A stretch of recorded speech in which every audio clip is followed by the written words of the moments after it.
When I was a kid and started watching The Simpsons, of course I got obsessed with Itchy and Scratchy.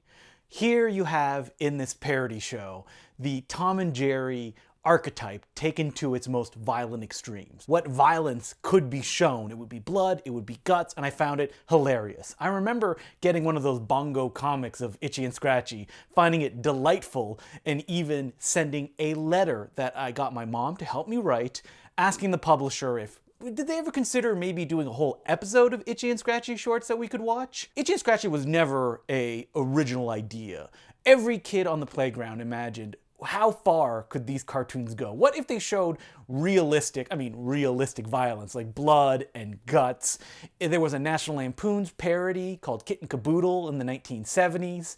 But the most famous version, the version that if you look at its Wikipedia page right now says that Matt Groening was probably inspired by it when it came to Itchy and Scratchy, is a comic called Squeak the Mouse.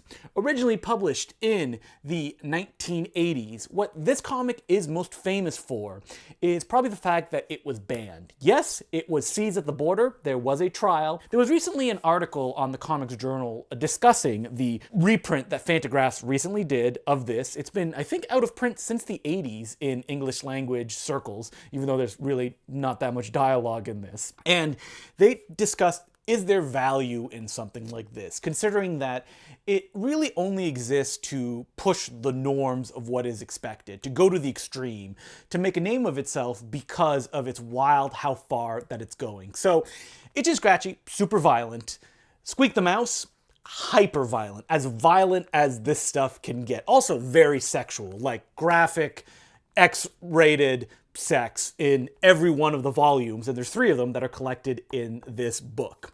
But what's most important about that is not just the transgressive nature that it exists, but it's also about the cartooning, that you can doodle something when you're a kid and show it to your friends and you can be shocked about, oh my god, can you believe that somebody drew this? But it's also how things like this are executed.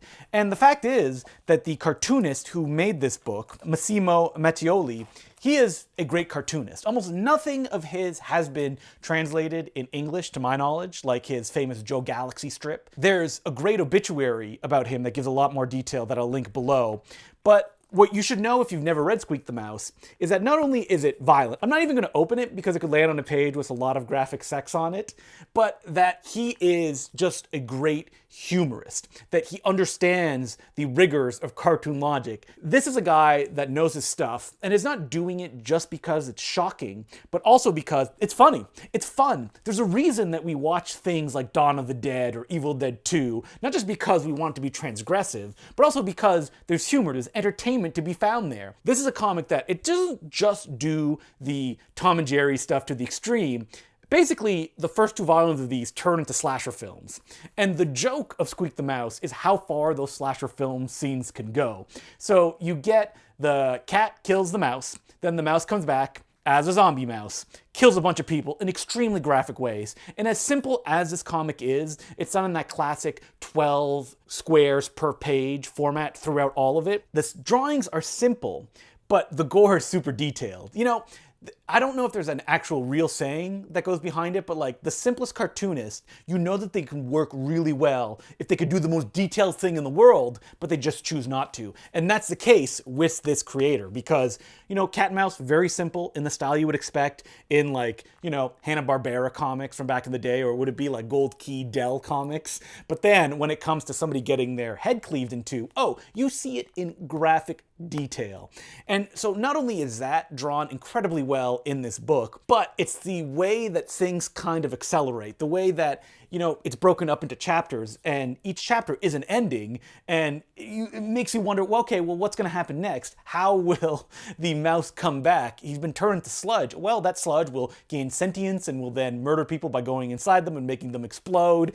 And it's just a level of raising the stakes each time. Now, the first volume in this is the best. The second one is okay, changing the perspective that now it's the mouse that's on the run, chased by the cat. And the third one, you feel he's kind of running out of ideas. It's all science fiction based and it's not quite as fun as the first 2, but I'm glad that this has finally been put back in print in a giant oversized volume with colors that will entice children. Keep it away from them. This is not a children's book, but there's also value of holding this big book in your hands and just flipping through it seeing in graphic detail, and while it does fall within the confines of the underground comics, that its execution, again, like I said before, goes beyond the nature of it just being transgressive.